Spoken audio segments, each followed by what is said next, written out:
शेवट तो भला माझा बहुगोड झाला निजाच्या माहेरा भेटी रघुमाईचे बरा परिहार झाला अवघ्या दुःखांचा मागिला आलो निजाचे माहेरा भेटी रघुमाईचे बरा तुका म्हणे वाणी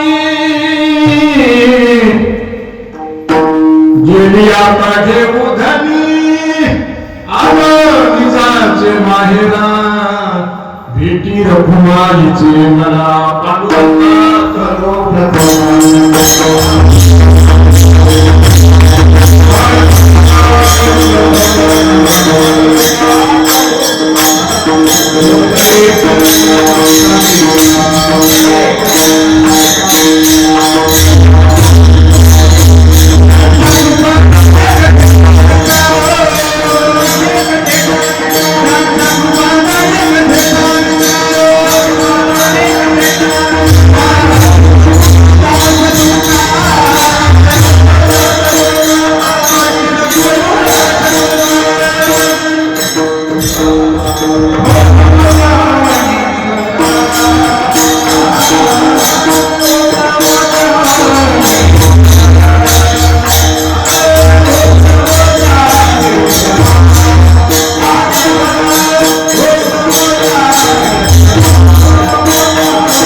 पांडुरंगा करो प्रथम नमन दुसरी चरण संतांच्या त्यांच्या कृपादाने कथेचा विस्तार बाबाजी सद्गुरुदास सर्वजन सर्वजन सागर निरांबुरा जगवनीत पाने मंडनम मंडनम तरुण तुलसी माला कंदनम कंजनेत्रम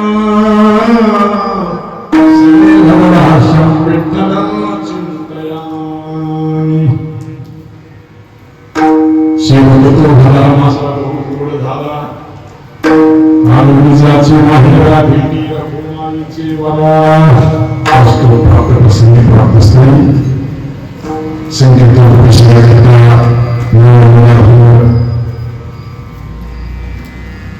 विश्ववंद्य देहनिवासी श्री संत जगद्गुरु तुकोबा यांचा सदैव हा अभंगाच सेवेकरता निवडलेला आहे. आजची कीर्तन सेवा सर्वांना ज्ञात जरी असत तरी परंतु वक्त्याचा अध्यय कर्तव्य आहे ती निमित्ताने सेवा आहे. आपल्याच गावातील वैकुंठवासी गोविंदरावजी संतोबा दोरकाडे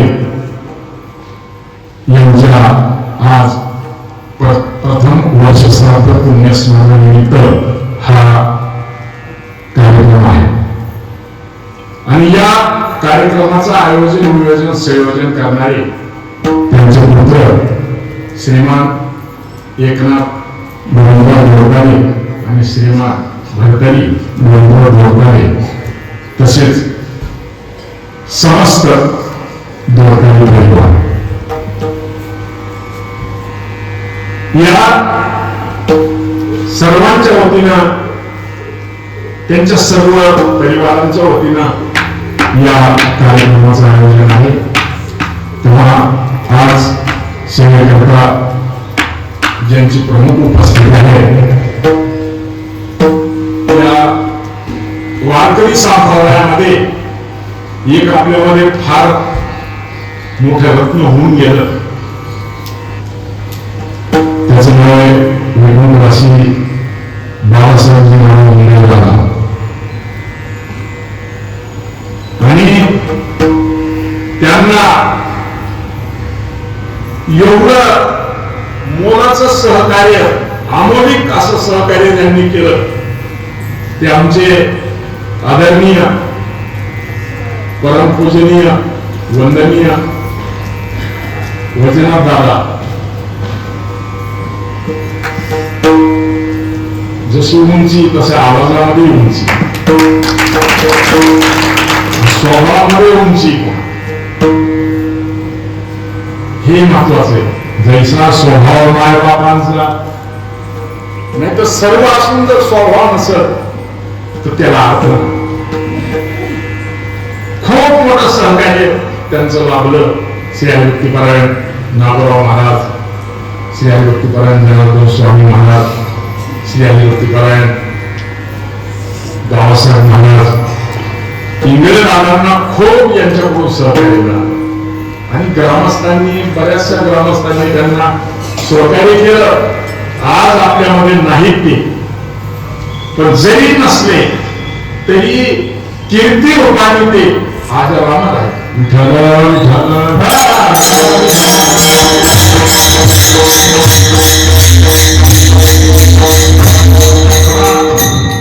या सेवेकरता श्री हरिभक्तीपरायण वैजनाथ दादा, त्यांना प्रथमचा प्रणाम. आमचे भूदेवा श्री हरिभक्तीपरायण अशोकजी महाराज कुलकर्णी देवा, त्यांच्याबरोबर मी चाली म्हणले आज कीर्तनात साथ करायचे. देवा अतिशय गोड व्यक्तिमत्व. आमचे आप्पा महाराज आहेत श्री हरिभक्तीपरायण रामानंदजी देशमुख, सरपंच मदन देवाय, प्रभाकर महाराज आहेत, थोडे विश्वनाथ दादा, इकडं अशोक आसवाडून महाराज, दुकानदार आमचे वसुदेव आप्पा, दशरथ दादा, महाराजांबरोबर आलेले काय ना तांबे महाराज, आमचे पांडू भाऊ, इकडे सुशील महाराज, आमचे विष्णू महाराज, आमचे सर्व श्रीनाथ वारकरी शिक्षण संस्थेचे विद्यार्थी आणि विद्यमान श्री हरिभक्तीपरायण अशोकजी महाराज कदम. आता जे वादनाची साथमना करतात असे आपल्याच गावचे सुपुत्र श्री हरिभक्तीपरायण युवराजजी महाराज मोठे यांची पण संस्था आहे. बरं का, विसरून चालणार नाही. इथं जरी नसले तरी पण आहे ना. काय नाव आहे संस्थेचं? पुढच्या वर्षी आणलं काय आमचे युवराज महाराज आहेत आणि श्री हरिभक्तीपरायण शिवाजी महाराज गर्दे गुरुजी हे पण समोर उपस्थित आहेत. विनेकरी बाबा आहेत, श्रोते वर्ग सर्व समोर उपस्थित आहेत, माता भगिनी आहेत. वेळ कसा 10:30चा दिलेला आहे, 12:30चा कीर्तन संपायचा वेळ आहे. आता किती वाजले? 12 वाजले का? मग मी एकनाथरावला मी अगोदरच सांगत होतो ही 10:30 चालू होत नसते. चला जे असेल ते 12ला चालू झाले. आपलं बरोबर 1 तासामध्ये कीर्तन संपल अशा पद्धतीने आपण प्रयत्न करू.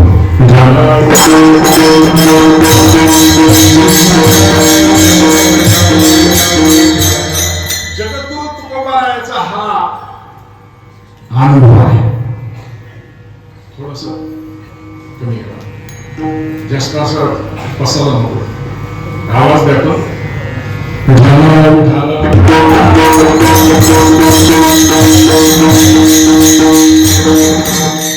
आज जगद्गुरु तुकोबाला आपला स्वतःचा अनुभव व्यक्त करतात. अनुभवाला महत्व आहे, शब्दाला महत्व आहे, परंतु शब्द कोणाच्या मुखातून आलाय याला अगोदर महत्व असतं, नंतर शब्दाला महत्व असतं.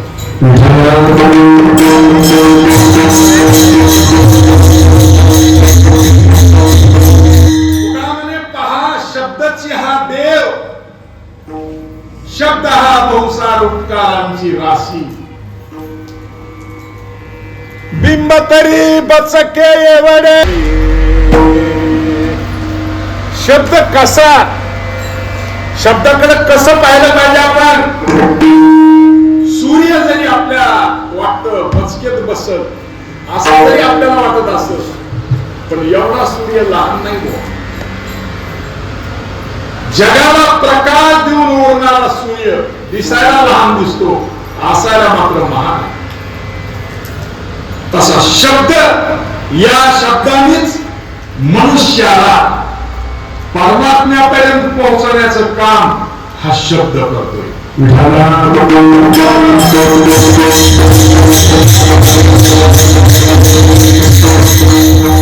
पण कोणावरती परिणाम होतो, तरले तरती गा आणि काही विश्वासी. तरतात, परंतु जे विश्वास ठेवतात ते तरतात. अविश्वासी लोक कधी तरत नाहीत, स्वतः तरत नाहीत आणि दुसऱ्याला सुद्धा तारू शकत नाहीत. तेही मारतात आणि त्यांच्या संगतीमध्ये गेलेले सुद्धा मारतात.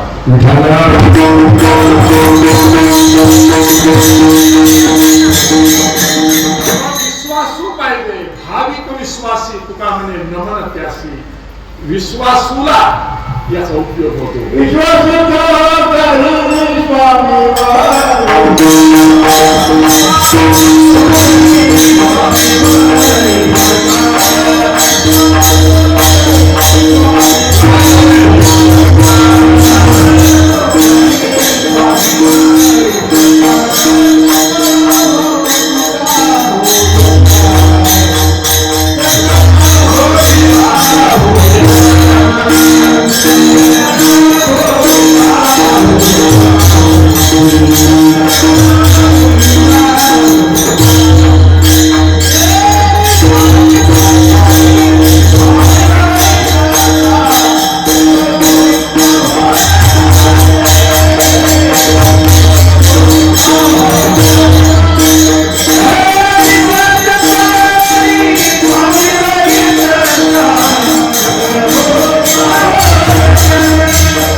स्वामीवरील सत्ता.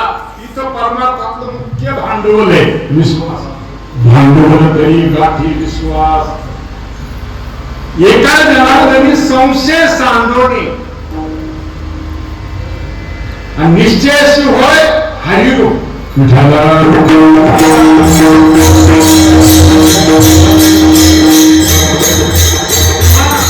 जगद्गुरु तुकोबारायचा हा सदरील हा अनुभव स्वतःचा अनुभव आहे. माझा शेवट गोड झाल्याचं प्रतिपादन तुकोबाराय करतात. शेवट हा मनुष्य जोपर्यंत जीवन जगतो तोपर्यंतच त्याचा शेवट त्यांनी गोड करून घेतला पाहिजे. मेल्यावर पिंडदान क्रिया असतात ही बरोबर आहे, ठीक आहे, परंतु जिवंतपणी तुकोबारायांनी माझा पिंड मी पदावरती अर्पण केला. पिंड पदावरी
त्याच्यामध्ये देव ऋण आहे, ऋषी ऋण आहे, मातृपितृ ऋण आहे.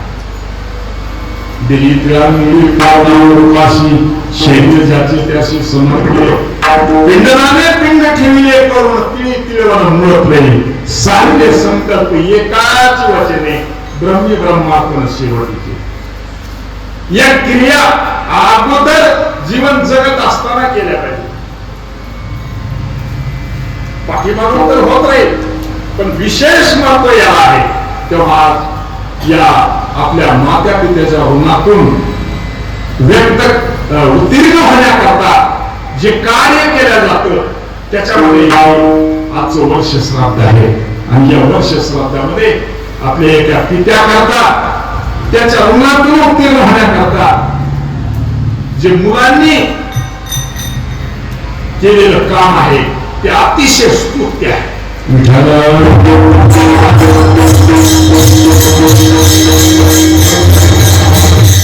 जीवन जगत असताना कोण किती मोठा आहे हे कुणीतरी सांगण्यापेक्षा हे वेदांनी सांगत जावं, शास्त्रांनी सांगत जावं. जे शास्त्रांनी आणि वेदांनी जे ठरवलं त्याच्यावरती तुमची उंची ठरते आणि तुमचा नीचांक ठरतो.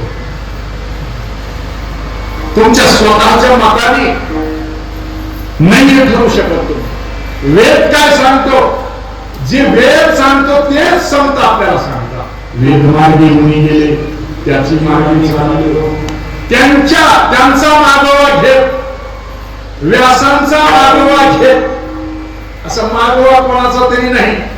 तेव्हा एक वर्ग असा आहे की मनुष्याच्या जीवनामध्ये कृतघ्न नावाचा वर्ग आहे आणि एक वर्ग आहे कृतज्ञ. दोन वर्ग समाजामध्ये. ज्यांनी आपल्यावरती उपकार केले त्याच्यावरती अपकार करणारा एक वर्ग आहे, त्याला म्हणतात कृतघ्न. आणि एक ज्यांनी आपल्यावरती उपकार केले त्याचे उपकार सदोदित अंतःकरणाशी त्याची बांधिलकी ठेवतो आणि त्याच्या ऋणामधून उत्तीर्ण होण्याकरता काहीतरी प्रयत्न करतो, त्याला कृतज्ञ म्हणतात.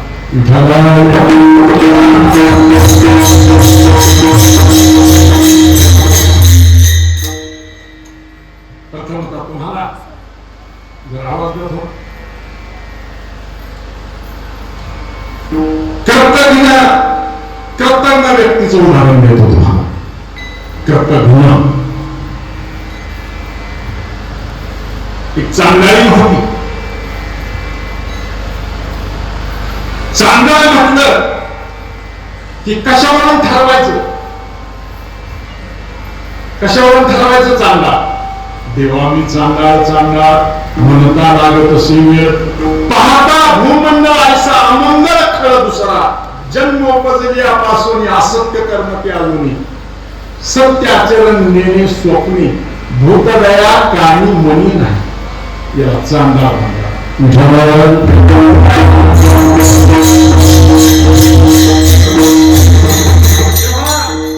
एक चांडाळी एक साधू पुरुष असा जवळून चाललेला होता.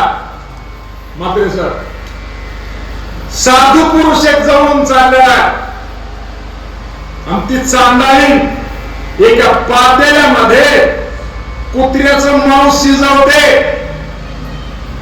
मी कृतज्ञ माणसाचं सांगायलोय. कुत्र्याचं मांस शिजवते. ज्याच्यात कुत्र्याचं मांस शिजवत होती ते पातेलं कशाचं होतं माहितीये का? माणसाची कवटी होती. शिजण्याकरता जे पाणी वापरलं गेलं नंबर 1 मध्ये होत दारू.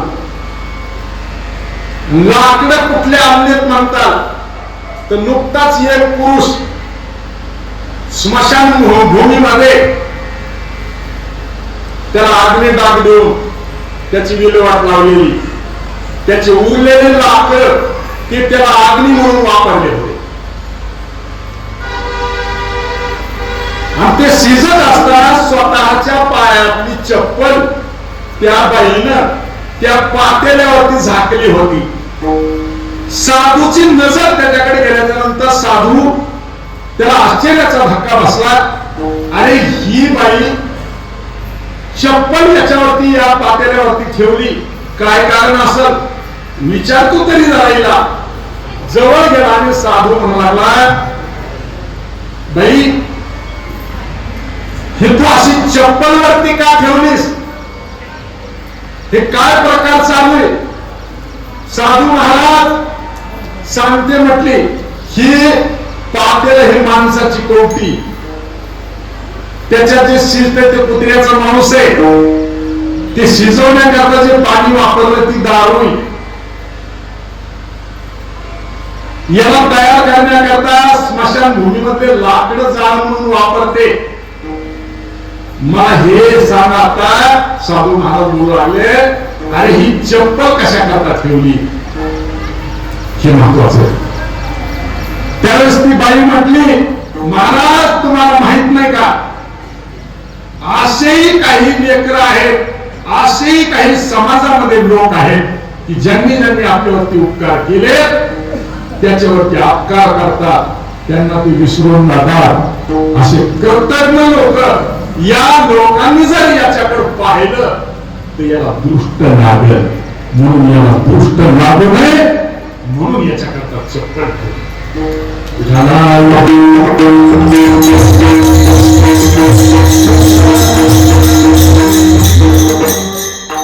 किती आधम आहे म्हणायचं, किती आधम आहे. याच्यापेक्षा कोण आधम असू शकतो. दुसरा वर्ग एक सांगतो तुम्हाला, जो मात्या पित्याची सेवा करतो, समाजाची सेवा करतो, वडीलधाऱ्या माणसाचा मान ठेवतो, त्याचं जीवन किती स्तुत्य आहे.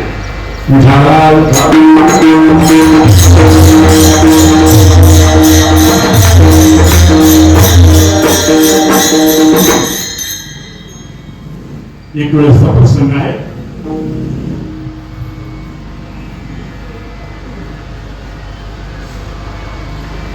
एक वेळेचा प्रसंग आहे. कौशिक नावाचे ब्राह्मण, कौशिक नावाचे ब्राह्मण फार मोठे वेदज्ञ होते, तपस्वी होते, महान होते. एका वृक्षाखाली तपश्चर्या करत असताना, त्या कौशिक ब्राह्मणाची तपश्चर्या चालू असताना डोळे बंद केलेले भोलेवानी, आणि तेवढ्यामध्ये एका बगळीनं आपला देहधर्म केला. करतोय ना आपण देहधर्म केला. जशी तिची विष्ठा त्याच्या कपाळावरती पडली, तसंच त्या कौशिक ब्राह्मणाने असं वरती पाहिलं, तुम्हाला ओळखलं नाही किती तपश्चर्या माझी, आणि तुझी ही हिंमत, माझ्या अंगावरती देहधर्म केलास तू. राग राग ज्यावेळेस क्रोधित होऊन त्या बगळीकडे पाहिलं, जसं पाहिलं तसे तिचे जळून पंख खाक झाले आणि ती बगळी खाली पडली. बगळी खाली पडल्याबरोबर तो ब्राह्मण होता, तपस्वी होता, सर्व आचरणशील होता, दयाभाव अंतःकरणामध्ये होता. समोर बगळी पडल्याच्या नंतर पश्चाताप झाला, अरे मी स्वतःला ब्राह्मण म्हणतो आणि माझ्याकडून असा अपराध झाला, देव मला आता माफ करू नये. देवानी, मोठी जी माणसं असतात ती स्वतःला माफ करा असं म्हणत नाही, स्वतः पश्चाताप करतात झालेल्या चुकीबद्दल. मोठे लहानाचं नाही सांगत. मग तो म्हणाला, अरे बगडी, तुझ्याकडे मी क्रोधित दृष्टीने पाहिलं आणि तुझा आज प्राण माझ्या समोर तडकू तडकू जातोय. मी चूक केली. पश्चाताप झाला त्याला, आणि पश्चाताप झाला. दुसऱ्या दिवशी भिक्षा मागण्याकरता निघाला. जसा भिक्षा मागण्याकरता गेला तसाच एका मातेच्या दारामध्ये थांबला आणि म्हणू लागला, भिक्षां देही मा. माते, मला भिक्षा व्हा, भिक्षा व्हा, भिक्षा व्हा. ती बाई नुकतेच मालक आलेले होते आणि त्या मालकाची सेवा करत होते. स्त्रियाच्या जीवनामध्ये पतीसारखं दैवत नाही. तुला म्हणजे पतिव्रता तिची देवावर सत्ता, एवढा अधिकार. आपली अनुसयेचा बघा प्रसंग. ब्रह्मा विष्णू महेश्वर ज्यावेळेस आले त्यावेळेस त्या अनुसयेनं आपल्या पतीचं दर्शन घेतलं आणि नग्न भोजनाची इच्छा मागणाऱ्या त्या ब्रह्मा विष्णू महेशाला लहान लहान बालक केलं. कशाचं सामर्थ्य?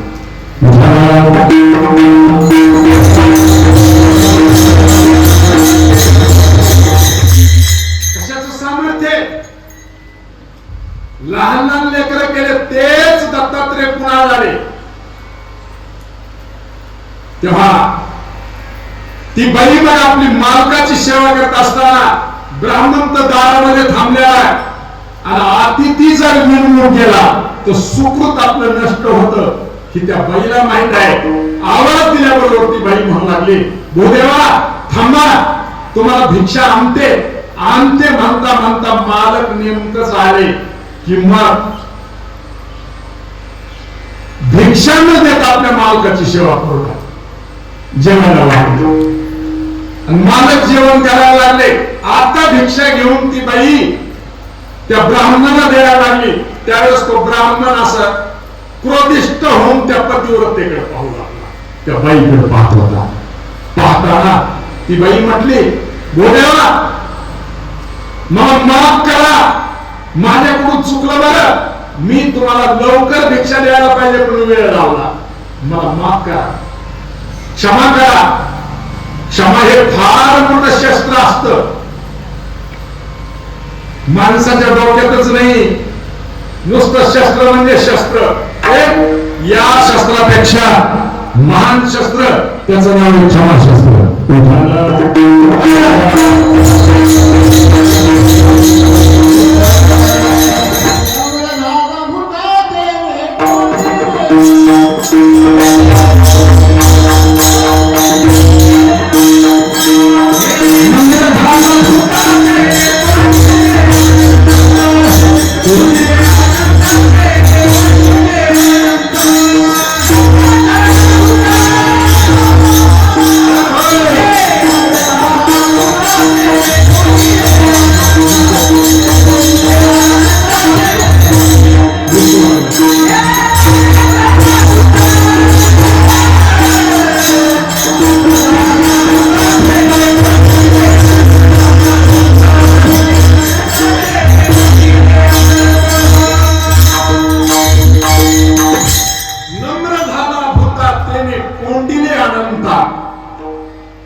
नमन्ति फलिनो रक्षा नमन्ति गुणिनो गुणः न नमन्ति शुष्क काष्ठश्च मूर्खश्च.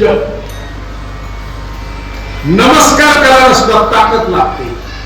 कोणाचंही काम नाही करतो. झोकण्याकरता माणूस जिवंत लागतो. जिवंत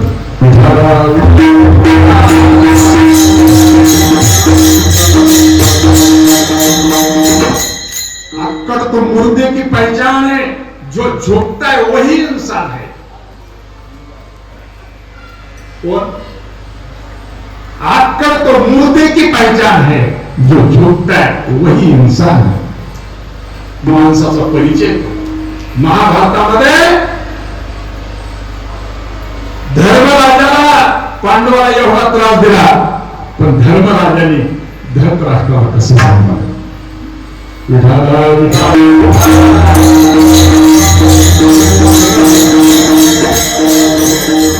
तेव्हा ती बाई बोलू लागली, क्षमा शस्त्र जया नराची हाती, दुष्ट तया प्रती काय करी.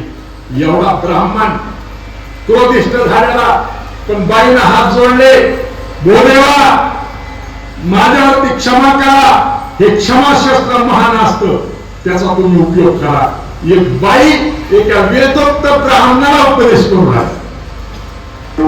अरे बापरे, ब्राह्मणाचा अंतःकरण लगेच घबराट झाली. अरे बाई आणि या शब्दाचा प्रयोग करते, सर्वसाधारण बाई नाही. तरी परंतु ते ब्राह्मण बोलू लागले, बाई तुला ब्राह्मणाच्या सामर्थ्याचा परिचय नाही वाटत. हसली बाई ती खिलती, हो हो हो देवा माहित आहे मला ब्राह्मणाची काय ताकद असते ते. अरे भगवंताचं हृदय ब्राह्मण असत. वा वा वा, काय काय असतात? भगवंताचं हृदय ते ब्राह्मण असतात. भुजा असतात भाऊ, ते क्षत्रिय असतात.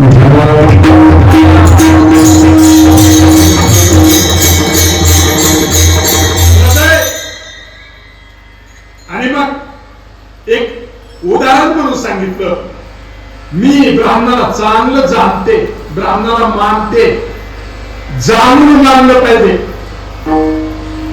परशुरामांनी 21 वेळा पृथ्वी निश्चित केली. ब्राह्मण मी जाणते. बर आता बोलायला ऐका. अरे ज्या ब्राह्मणाने क्रोधिष्टपणाने शाप दिला आणि ज्या ब्राह्मणाने प्रसाद म्हणून आशीर्वाद दिला, दोन्ही मध्ये समोरच्याचं कल्याण होतं, त्याला ब्राह्मण म्हणतात. ऐकू यायला का बरोबर? कशात कल्याण होतं? कशात? अरे ब्राह्मणाने दिलेल्या शापामध्ये सुद्धा आपलं कल्याण होतं आणि ब्राह्मणाने जो प्रसाद दिला, वरदान दिला, आशीर्वाद दिला, त्याच्यामध्ये तर कल्याण होतच होतं. एक वारच्या समोर ठेवलं पुढे जाऊ.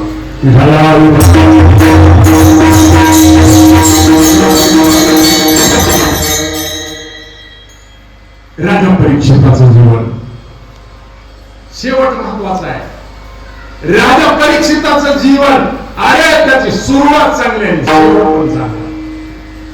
परीक्षिती महाराजांना गर्भात असताना देवाला ओळखलं आणि अनशन व्रत धारण करून पुन्हा परमात्म्याची प्राप्ती करून घेतली. याच परीक्षिताला ब्राह्मणाने शाप दिला.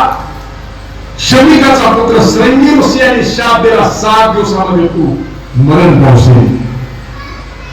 आणि पुढे ब्राह्मण म्हणूनच व्यासांचा पुत्र शुकदेव यांनी उपदेश केला आणि 7 दिवसामध्ये श्री शुकापन करोनी कीर्तन परीक्षितीचा होऊन गेला.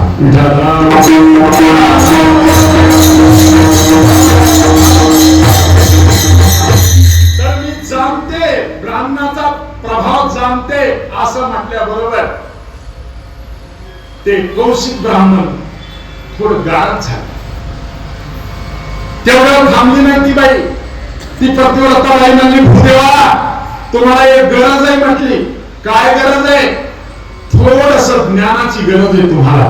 ते ज्ञान तुम्ही आत्मसात करून घ्या. ब्राह्मण तर ऐकायच लागले. ब्राह्मण ऐकायच लागले, नुसतं ऐकण्याचं काम करत होते. आणि मग त्या बाईने सांगितलं, जा जा मिथिला नगरीमध्ये या, धर्मव्याध नावाचा व्याध आहे, तो मांस विकतो, मांस, आणि त्याच्याकडून तुम्ही ज्ञान ग्रहण करा.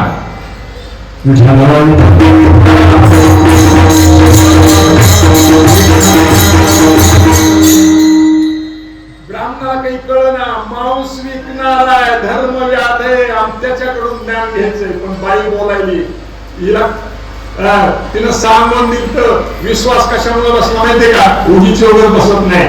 ती म्हणली, बोलेवा माझ्याकडे असं राग राग बघायला लागले, बरं का, असं माझ्याकडे राग राग बघायला लागले.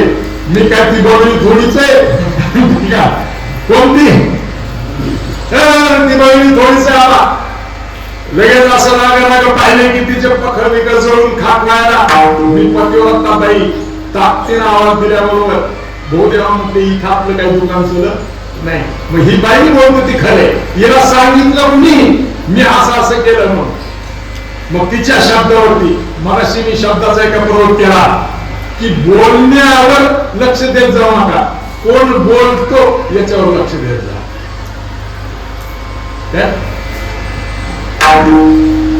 कोण बोलतो याला महत्व आहे. ज्या अर्थी त्या अर्थी ग्रंथाची भाषा आहे, ज्या अर्थी या बाईनं ती बगडी जाऊन खात झालेली हिला ज्ञान आहे, त्या अर्थी हिला सर्व ज्ञान आहे. हिनं मला सांगितलेला पत्ता बरोबर आहे. या ब्राह्मणाने लगेच मिथिला नगरीमध्ये शोध घ्यायला सुरुवात केला. व्याध नावाचा ब्राह्मण कुठे, ज्याला त्याला विचारू लागला. आणि पाहता पाहता त्या व्याध नावाचा तो व्याध, तो मांस विकणारा, त्याच्याकडे गेला. हा कौशिक नावाचा ब्राह्मण मांस विकतोय हे पाहिल्याबरोबर आणखी ठप्प झाला. थांबला. कसं जावं गिराईक चालू होतं. तेवढ्याच वेळात आबा तो व्याध म्हणला, बोलेला थांबा, थोडी एवढे 2 गिराईक झाले का मग तुमच्या बरोबर बोलू. बापरे, खरे यांनी मला बरोबर ओळखलं. त्या बाईनं तुम्हाला पाठवलं माझ्याकडे. थांबा म्हणले, एवढं माझं जे कर्तव्य आहे ते मला पार पाडू द्या. मला गिरायकाला थांबून चालणार नाही. कर्तव्य मनुष्याच्या जीवनामध्ये फार महत्वाचं असतं.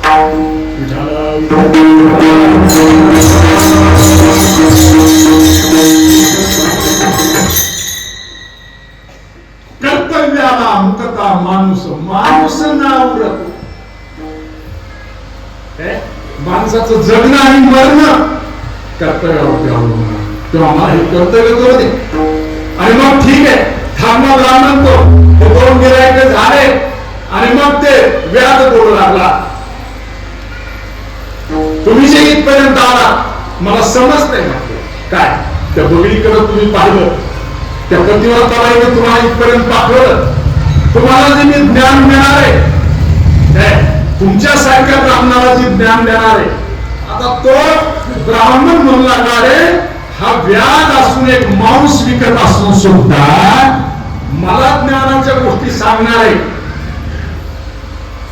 काय अजब अशा प्रकारची याच्यामध्ये काय किमया आहे.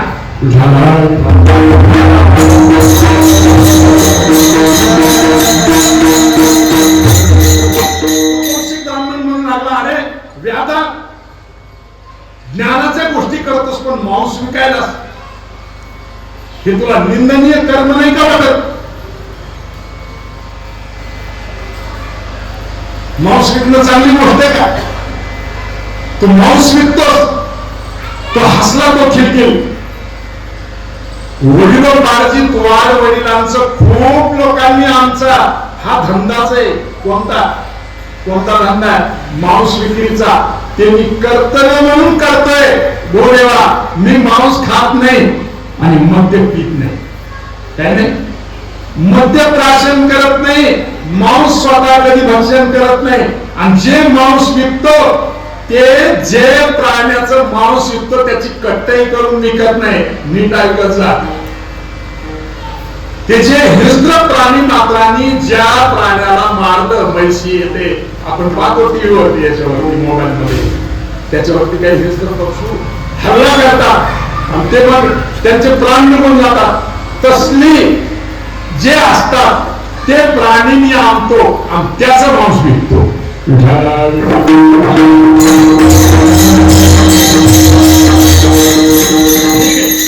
ठीक आहे म्हणते. मग तुम्हाला काय आवश्यकता आहे? तुम्हाला ही एवढं समजलं. कौशिक ब्राह्मण म्हणू लागला, अरे तुझा आता या धंद्याबद्दल माझा संशय मिटला, परंतु तुला हे जे ज्ञान झालं ते हे ज्ञान कशामुळे झालं ते मला सांग.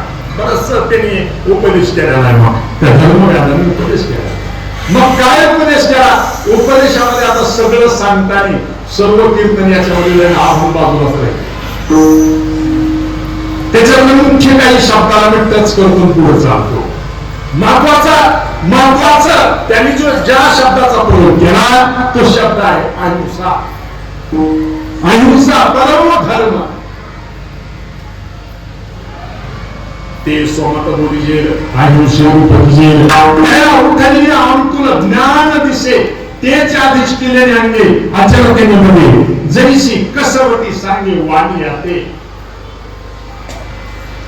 नाना कमळ गळे डोळी धारे धारे तेने पाडे गुरुळे वारा घेते तैसेनी मारले पाय भूमीवर ठेवत जाय लागत तू तेत होय जीवासू पै मोहाचे नि सांगडे लाशी पिली धरी तोंडे देते दादाच्या आदरले न लागत जी अशा कितीतरी ज्ञानोबराने होळ्या त्या अहिंसे करता दिलेल्या आहेत पण हीच अहिंसा सत्याला धरून जर असत तर तिसरे असते त्याच्यामध्ये सत्य असते सत्यासारखा जगात दुसरा धर्म नाही सत्य समान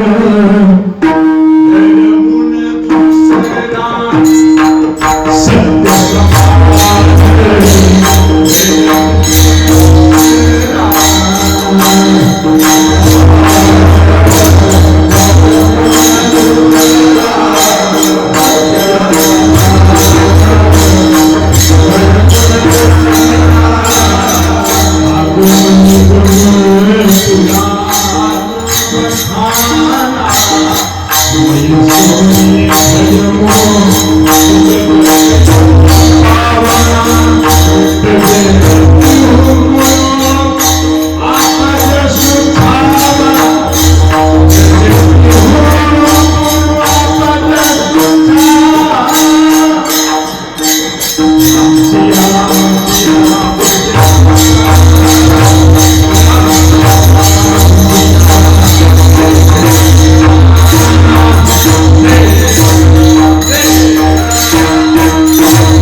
तमसन नदीच्या पात्रावरती सुमंताला केलेलं विधान आहे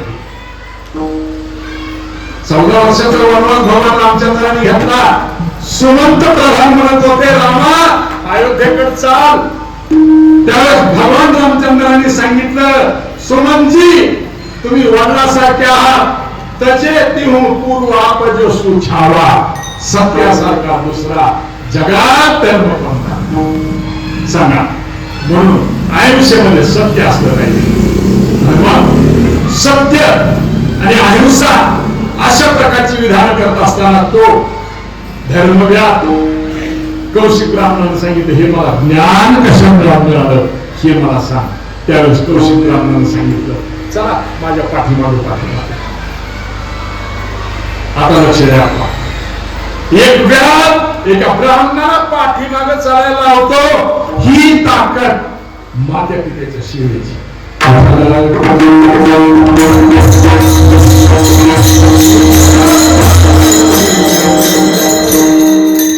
ज्यांनी आईला न वडिलाला त्रास देऊन जीवन जगले बरे का आणि जगतात त्यांनी काळाचे काम करून ऐका ही शास्त्र सांगते वेद सांगते ते सांगावे बदलचं ज्याला शंका असेल ते तुम्हाला तुम्हाला पुराव्याने दाखवतो तो कोणीही जरी असेल बरं का शिवाजी महाराज तो कोणीही जरी असेल ज्यांनी आई वडिलाला सोडून बरं का केलेला व्यवहार सर्व निष्फळ आहे निष्फळ शब्द वापरतो मी निष्फळ निष्फळ शब्द आवा वाळवंटात पेरलेलं बी बोला बोला बोलत जा वाळवंटात पेरलेलं बी फळ आहे का निष्फळ आहे बोला की निष्फळ देवा आगीत टाकलेली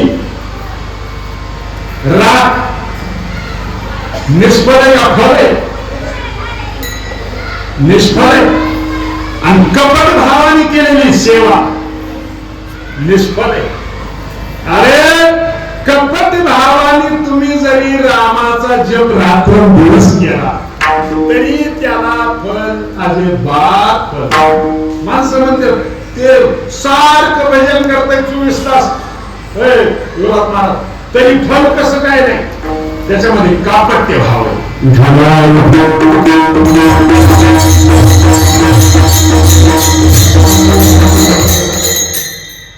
काय नेहमी होता रावणाचा काय नेहमी हनुमंतराला अडवण्याकरता त्यांनी सुंदर बगीचा बनवली आणि हनुमंतराय फक्त राम नामाच्या याच्यामध्ये गुंतत होते.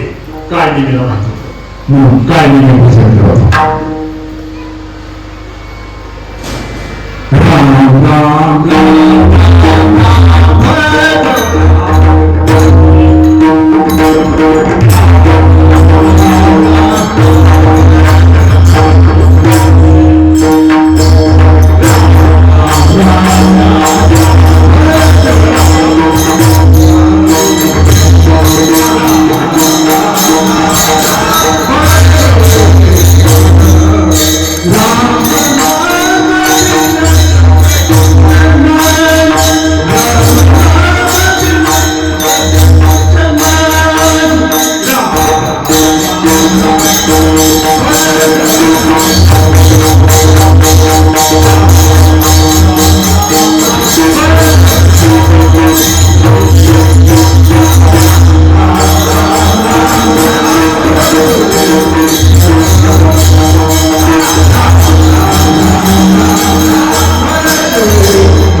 राम नाम तो सब कुछ कहे ठक ठाकुर और चोर, जिस राम नाम से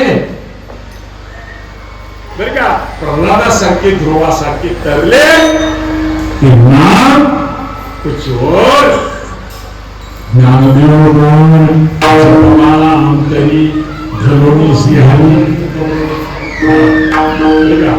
हनुमान कापट्य भाव चालत नाही. निष्फळ होतो.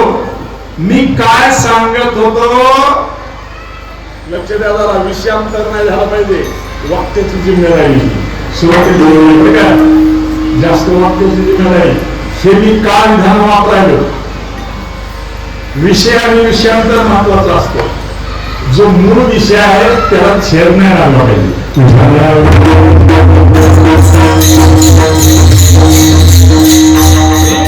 निष्पन्न सांगत होतो की जे आई वडिलांना सोडून जोही केलेला व्यवहार आहे तो सगळ्या देशाचा राष्ट्रपती कधी होता येणार नाही.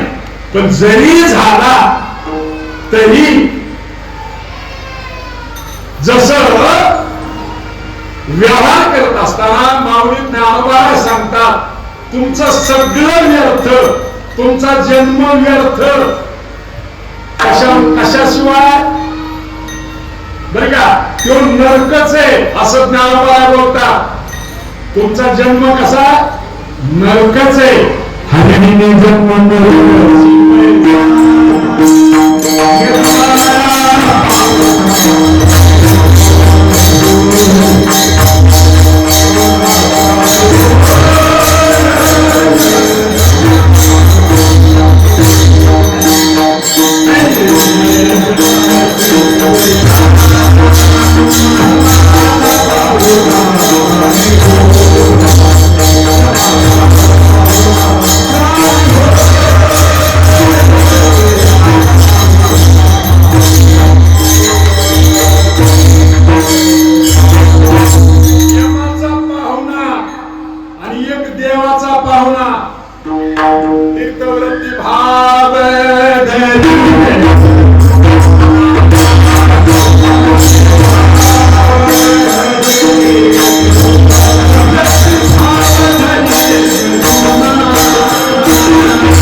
सर्व व्यवहार खोटा.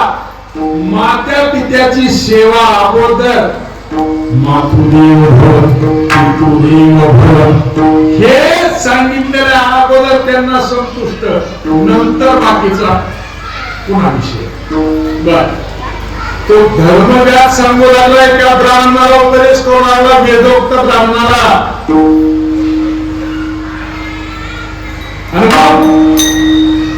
अरे दादा तुझे माता पिता कुठे? त्यावेळेस जरा आत समोर जा म्हटला. धर्मव्यास थोडा थांबला आणि आज ज्यावेळेस गेले त्यावेळेस त्या माता पित्यांची काय व्यवस्था महाराज. भोजनाचा कक्ष वेगळा, शयन कक्ष वेगळा, सुगंधित श्वासाची फुलं काय आणि त्यांचं ते. आणि मग हा ग्रस्त गेला धर्मव्यास आणि त्या आपल्या माता पित्याला प्रणाम केला. तर बाबांनी त्याच्या असा डोक्यावरती हात ठेवला आणि ओठ पुत्रा, अरे तू सुपुत्र आहेस. कोणता पुत्र? कुपुत्र नाही, सुपुत्र आहेस. ओठ तुझ्यावरती आम्ही फार प्रसन्न आहोत. आणि डोळ्यात अश्रुधारा आल्या दोघाही मात्या पित्याच्या. तुम्हाला कसं वाटेल आता डोळ्यातून पाणी आलं म्हणल्यावर? अरे पण दोन अश्रू असतात डोक्यात ठेवा. एक असतात दुःखाचे अश्रू आणि एक असतात आनंदाचे अश्रू. प्रेमी पाझरती लोचना कंठी प्रेम जाते नयनी होते हृदयी प्रगटे. अरे चांगलं झाल्याच्या नंतर सुद्धा आनंद व्यक्त करण्याची जी भावना असते ती शब्दामधून नाही, भावनेमध्ये शब्द काम करत नाही. दुःख तरी व्यक्त करत असताना डोळ्यातून अश्रू येतात, पण ते अश्रू गरम असतात आणि जे अश्रू आनंदाचे असतात ते गार अश्रू असतात. तेव्हा त्या मात्या पितेच्या डोळ्यातून पाणी आल्याच्या नंतर एक धर्मव्यास स्वतःला म्हणू लागला, मी कोणते झालो काय, माझ्या आईवर मला मी संतुष्ट पाहतोय. आणि ब्राह्मणाच्या साक्षीनं त्या गुरुदेवाला एवढा आश्चर्याचा धक्का बसला. अरे धर्मव्यास म्हणणारा पण माझ्या पित्याला एवढा आनंद याच्याबद्दल. मग पुन्हा तो धर्मव्यास त्या धर्मव्यासाला म्हणू लागला, अरे माझे पूर्ण संशय नष्ट झाले. व्याधा तुला हे जे ज्ञान मिळालं ते कशामुळे मिळालं हे सांग. मी फक्त माझ्या पित्याची सेवाच केली त्याच्यातून मला हे ज्ञान प्राप्त झालं. ठीक आहे, मलाही काहीतरी सांगा, मला गरज आहे या ज्ञानाची. आणि मग त्यावेळेस तो व्यास सांगू लागला, कौशिक मुनी तुम्ही काय केलं? मात्या पित्याचा त्याग केला आणि तपश्चर्या करण्याकरता निघून गेला. तपश्चर्या खडतर केली, वेदाचं ज्ञान तुम्हाला प्राप्त झालं. पण तुमचे माता पिता अंध आहेत. ते अंध माता पिता मला इथून दिसतात, त्यांच्या वेदना मला इथून दिसतात. जा तुम्ही इथून आणि त्या मात्या पित्याची सेवा करा. धर्मव्यासाने उपदेश केलेला उपदेश तो फलीभूत झाला. आणि कौशिक नावाचा ब्राह्मण तिथं अनुमती घेऊन परवानगी घेऊन कौशिक ब्राह्मणाने धर्मव्यासाला प्रणाम केला. प्रणाम, तू व्याप नाही, तू धर्मव्यास तुझं नाव उभं ठेवलं नाही बरं का. आता धर्माधर्मी काही उचित माझे विचारावे ही तुझं मी ठाऊ का पती परी शरणांगत तुझा. तुकोबा आहे ना आता त्या भागामध्ये बोलतात, येथे राया रंका एकी सरी नाही भिन्ना भिन्न तुमचे घरी पावलं पाय भलत्या परी मग बाहेरही न घालावे. तुम्ही काय धर्म असतो काय अधर्म असतो, धर्म अतिशय सूक्ष्म असतो. आपण समजतो तसं नाही. धर्माची तो मूर्ती पाप पुण्य तुझे. मग आपल्याला महाराज कळत नाही काय धर्म काय अधर्म. आपण जे पाहतो वरवर जे पाहतो का ते नाही, काय भुरवासी वरलिया रंगा. धर्म अतिशय सूक्ष्म आहे. मग आम्हाला जर त्या धर्माचं फल प्राप्त करून घ्यायचं असेल त्याचा उपाय सांगा.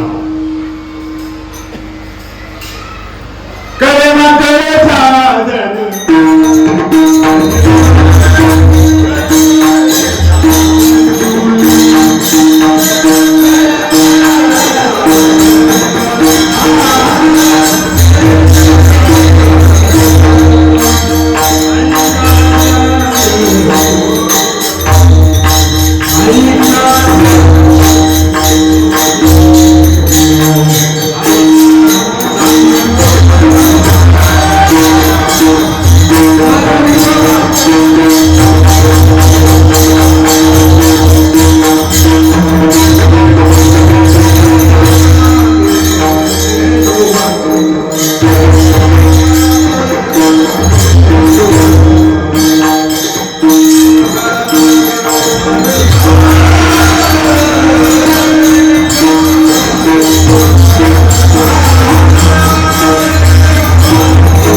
उच्चार करत असताना उच्चार कसा करा? निवडणुकीमध्ये माणसं जिंकल्याच्या नंतर कसं बोलतात ना, विजय असो म्हणताना कसं म्हणतात? चांगलं बिल्लीच्या देठापासून बोलतात का नाही? विजय असो असं म्हणतात का? तिथं कसा आवाज वापर करत ताकदीनं, इथं म्हणलं की हळूहळू हळूहळू हळूहळू नाही, आत्ता असे कसं आत्ता असे हो कळे ना कळे या धर्म ऐका सांगतो तोही वर्म. मुख्य वर्माचे हे वर्म येणे साने सकळ धर्म. एका जनार्दनी नाम वासुदेवा वासुदेवांपर जप वासुदेवांपर तप वासुदेवांपर क्रिया हे सगळं मग ते भागवतामध्ये पाहावा.